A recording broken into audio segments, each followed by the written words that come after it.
Ella misma escribió su anuncio de retiro. No un comunicado de prensa.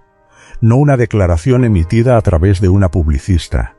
Un ensayo, en Vogue, escrito en su propia voz sobre una decisión en la que había estado pensando durante meses y que decidió llamar evolución en lugar de retiro porque no quería que la palabra retiro estuviera ligada a ella. Y en el medio de ese ensayo, entre los agradecimientos y la gratitud y la descripción de lo que vendría a continuación, escribió una frase que hizo detener a la gente a mitad del párrafo. Dijo: «No llegué hasta ahí». Se refería a un 24º título de Grand Slam que habría roto el récord absoluto. Y la frase que siguió fue: «Hubiera querido, podría haber querido, debería haber podido». 2 frases. 23 títulos de Grand Slam. Y el reconocimiento más claro, más directo y menos defendido de incompletitud que cualquier atleta en la cima de sus logros haya ofrecido jamás a una publicación de alcance masivo. No, logré todo lo que me propuse. No, no tengo arrepentimientos. No llegué hasta ahí. Hubiera querido, podría haber querido, debería haber podido. Eso es quien es Serena Williams. Y es la cosa que los récords, los 23 títulos, las 319 semanas como número 1, el Golden Slam de carrera tanto en individuales como en dobles, el título welter más antiguo de la historia del tenis femenino a los 35 años, no pueden contener la disposición a nombrar lo que no logró, en el mismo ensayo que el balance de todo lo que sí hizo, sin pestañear, sin suavizarlo, sin pedir crédito por el nombrarlo. Lo dijo y siguió adelante. Esa es la historia completa, alguna. Te vez describiste tu propia vida con precisión, no la versión que hace que las pérdidas suenen como sabiduría y los retrocesos suenen como preparación, sino con la honestidad específica y sin sentimentalismo de alguien que sabe lo que construyó y también sabe lo que no construyó. Porque eso es lo que Serena Williams hizo en agosto de 2022, en un ensayo de revista sobre el final de una carrera que redefinió el deporte que dominó durante 2 décadas y media. Pero primero viene Compton, porque Compton no es el telón de fondo de esta historia. Compton es la explicación. Serena Jamaica Williams nació el 26 de septiembre de 1981 en Saginaw, Michigan, la menor de 5 hijas, 15 meses menor que Venus. Su padre, Richard Williams, había escrito un plan antes de que naciera ninguna de las 2 niñas. Un documento de 78 páginas que cubría nutrición, psicología, académicos y la trayectoria proyectada de 2 hijas que se convertirían en campeonas profesionales de tenis.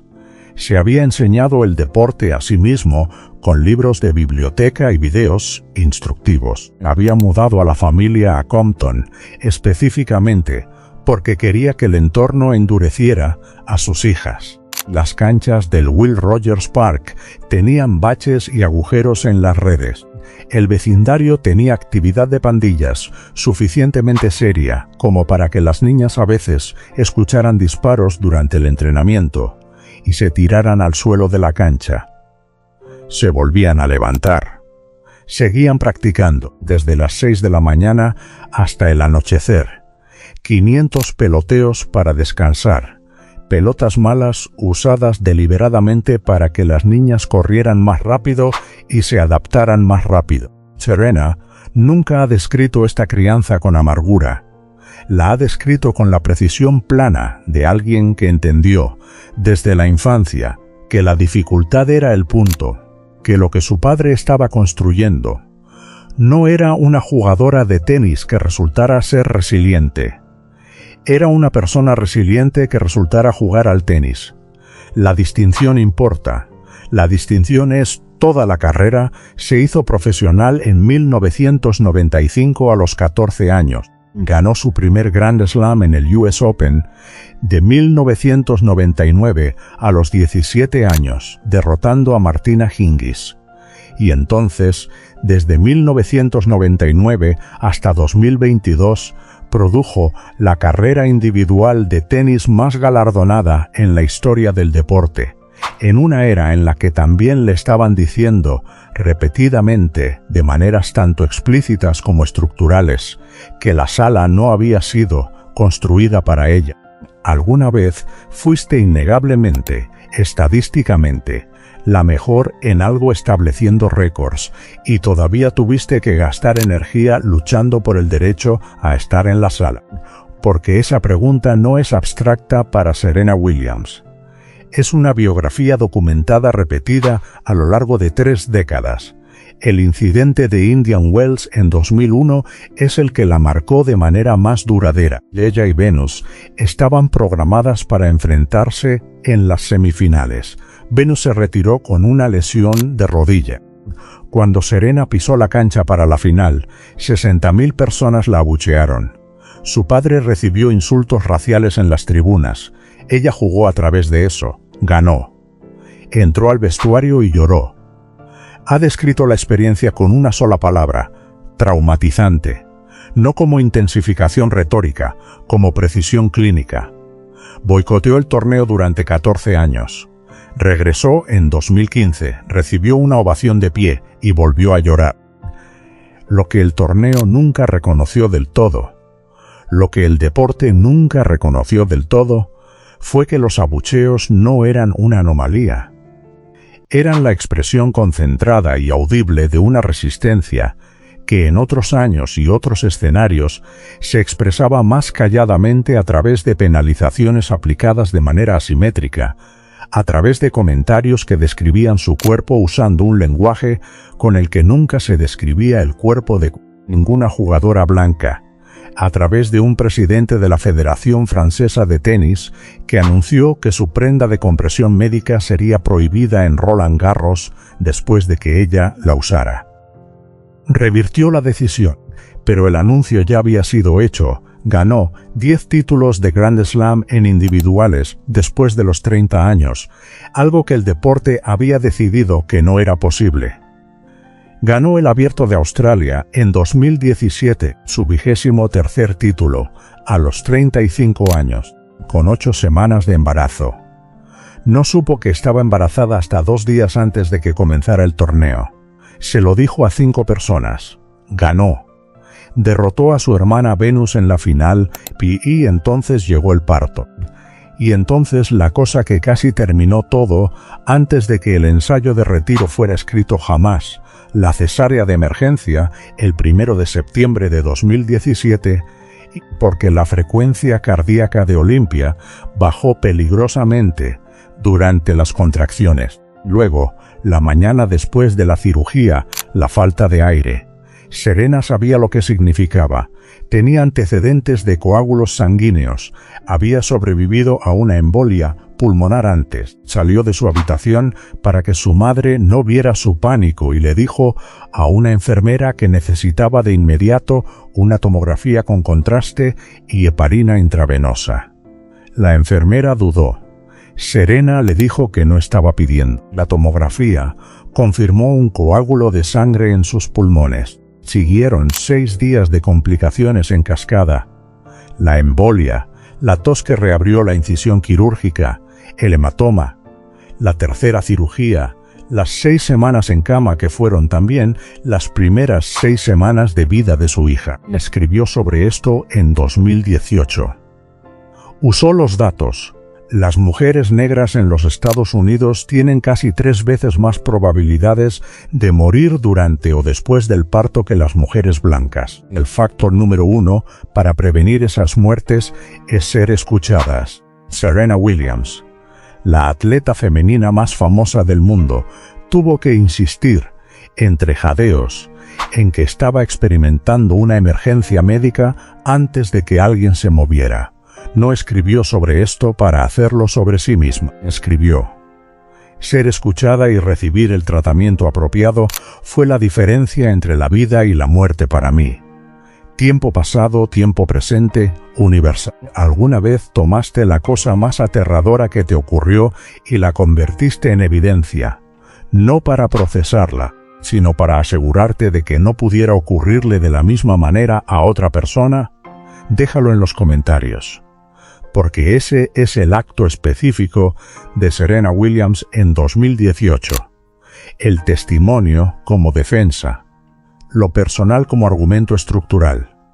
La cosa que ocurrió en un pasillo del hospital a las 2 de la mañana, relatada públicamente para que se convierta en parte del registro al que la siguiente mujer puede señalar cuando la enfermera Dud regresó al tenis profesional 7 meses después del nacimiento de Olimpia. Llegó a la final de Wimbledon en 2018, amamantando durante todo el torneo. Llegó a la final del US Open ese año y la perdió, y en las secuelas fue penalizada por 3 violaciones separadas. Recibir instrucciones desde las gradas, lo que ella negó. Romper su raqueta. Llamar al árbitro ladrón. Los jugadores masculinos habían cometido cada una de estas en el mismo escenario y habían sido tratados con consecuencias mediblemente diferentes. Billie Jean King lo dijo públicamente. La resistencia estructural que había estado presente en Indian Wells en 2001 estaba presente en el US Open en 2018. No se había ido, simplemente había cambiado de forma, siguió jugando. Llegó de nuevo a la final de Wimbledon en 2019. Ganó el US Open otra vez, su 23º y último título, en 2018. Un momento, ya lo había ganado. El récord era de 23, y el récord que quería era el 24. Y no llegó hasta ahí. Y lo dijo. En Vogue. En su propio ensayo. Hubiera querido, podría haber querido, debería haber podido. El partido de retiro fue el US Open de 2022, tercera ronda, contra Ajla Tomljanovic, 3 horas y 5 minutos. Perdió. El público se negó a dejar que el partido terminara calladamente. Se puso de pie y permaneció de pie. Y hizo un ruido que no era aplauso en el sentido deportivo convencional, sino algo más, parecido al reconocimiento. El sonido que hace un público cuando entiende que está presenciando el final de algo. Ella lloró, agradeció al público, salió de la cancha. Todavía está aquí. En febrero de 2025, apareció en la actuación de medio tiempo del Super Bowl de Kendrick Lamar y bailó el Crip Walk frente al público televisivo más grande del deporte estadounidense. El Crip Walk es un baile de Compton. No. Es específica históricamente del exacto vecindario donde practicó en canchas con agujeros en las redes y se tiró al suelo al sonido de disparos y se volvió a levantar y siguió entrenando.